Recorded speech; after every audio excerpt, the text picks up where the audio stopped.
संसद में सर्वसम्मति से महिला आरक्षण बिल पास होने के बाद आज बीजेपी के हेडक्वार्टर में हजारों महिला कार्यकर्ताओं ने प्रधानमंत्री नरेंद्र मोदी का सम्मान किया।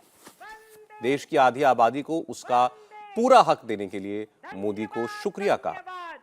प्रधानमंत्री नरेंद्र मोदी आज जब बीजेपी मुख्यालय पहुंचे तो फूलों से उनका स्वागत हुआ।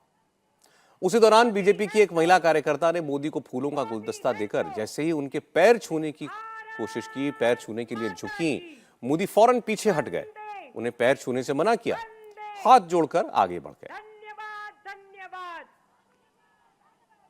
धन्यवाद, धन्यवाद। मोदी है तो मोदी है। धन्यवाद, धन्यवाद। तमाम महिला कार्यकर्ताओं से मिलते हुए मोदी मंच पर पहुंचे। यहां दूर दराज के इलाकों से आई गरीब परिवार की महिलाओं ने प्रधानमंत्री को माला पहनाई। कुछ महिलाओं ने मोदी के सर पर हाथ रखकर उन्हें आशीर्वाद भी दिया। प्रधानमंत्री ने भी मातृशक्ति के सामने झुककर उन्हें नमन किया, प्रणाम किया। इसके बाद प्रधानमंत्री मोदी ने सबको बधाई दी और कहा कि संसद के दोनों सदनों से महिला आरक्षण बिल पास हुआ है तो इसके पीछे वो जनता है जिसने देश को एक मजबूत सरकार दी। ये सुनकर वहां मौजूद महिलाएं मोदी हैं तो मुमकिन है के नारे लगाने लगी।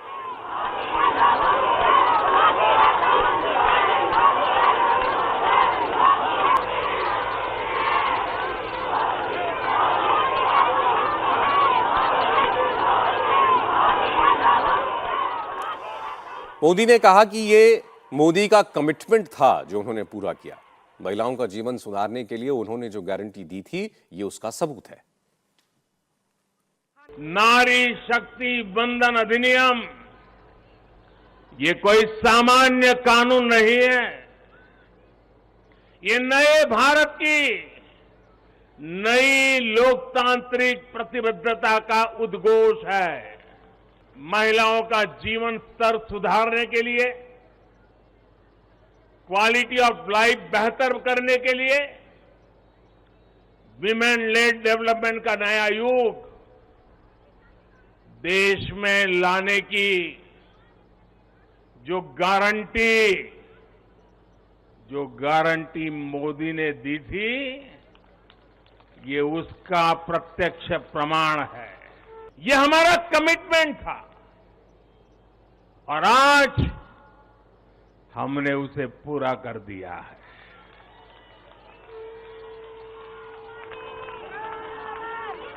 महिला आरक्षण सुनिश्चित कराने वाले इस कानून की राह में तरह तरह की बाधाएं थी, दशकों पुराने अड़ंगे थे, लेकिन जब नीयत पवित्र होती है,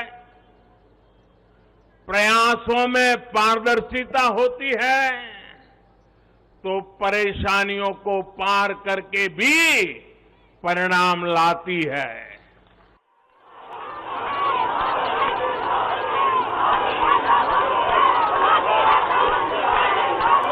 इसके बाद मोदी ने उन नेताओं को भी जवाब दिया जो सरकार की नीयत पर सवाल उठा रहे हैं।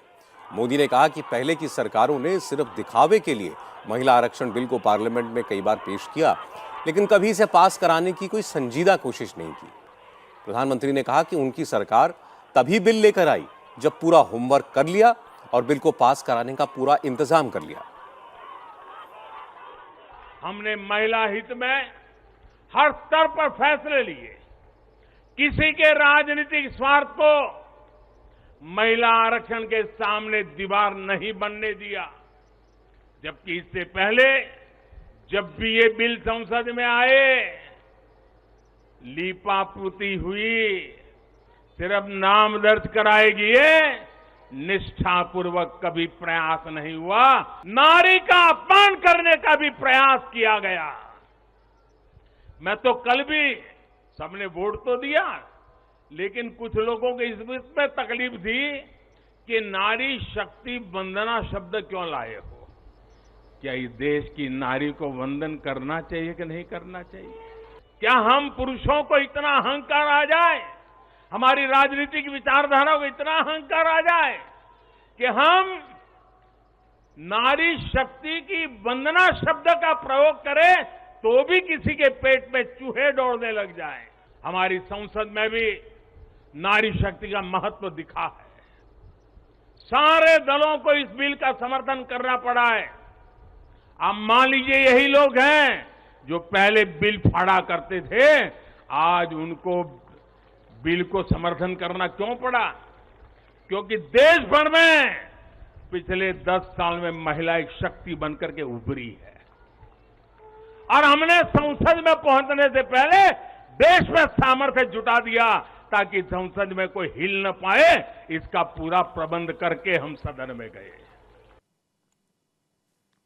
नरेंद्र मोदी का भाषण खत्म होने के ठीक आधे घंटे बाद राहुल गांधी सामने आए और इल्जाम लगाया कि मोदी महिला आरक्षण बिल सिर्फ सियासी फायदे के लिए लाए हैं। नारी वंदन बिल मोदी सरकार की डिस्ट्रैक्शन टैक्टिक है और वो इस बिल के नाम पर दरअसल असल मुद्दे से जनता का ध्यान भटकाना चाहते हैं। राहुल गांधी ने कहा कि असल मुद्दा जातिगत जनगणना का है, कास्ट सेंसस का है, जो कराना बहुत जरूरी है और तभी पता चलेगा कि देश में ओबीसी समुदाय के कितने लोग हैं। राहुल गांधी ने कहा कि मोदी सरकार ने बिल तो पास करा लिया है, लेकिन कास्ट सेंसस और डीलिमिटेशन का पेंच फंसा दिया। राहुल बोले कि अगर सरकार की मंशा साफ होती तो महिला आरक्षण तुरंत लागू करती। सच्चाई यह है कि महिला आरक्षण को आज किया जा सकता है। 33% आज जो सीट्स हैं लोकसभा में, विधानसभा में, वो महिलाओं को दी जा सकती हैं। कोई कॉम्प्लिकेटेड मामला नहीं है, मगर सरकार वो नहीं करना चाहती है। सरकार ने ये देश के सामने रख दिया है, मगर रियलिटी ये है कि ये इंप्लीमेंट आज से 10 साल बाद होगा। ये भी नहीं मालूम कि होगा या नहीं होगा। तो एक प्रकार से ये डिस्ट्रैक्शन टैक्टिक है, डाइवर्जन टैक्टिक है। डाइवर्जन किस चीज से हो रहा है? डाइवर्जन ओबीसी सेंसस से हो रहा है। प्रधानमंत्री हर रोज ओबीसी की बात करते हैं, ओबीसी प्राइड की बात करते हैं, मगर ओबीसी के लिए किया क्या? अब जब मैंने ये बात बोली, उनका रिस्पॉन्स बड़ा इंटरेस्टिंग है। वो कहते हैं कि लोकसभा में हमारा रिप्रेजेंटेशन है। लोकसभा में रिप्रेजेंटेशन का क्या लेना देना है? मैं कह रहा हूं कि बजट डिसीजन जो लेते हैं, जो बजट को ऑफिसर्स हैं, जो बजट को कंट्रोल करते हैं,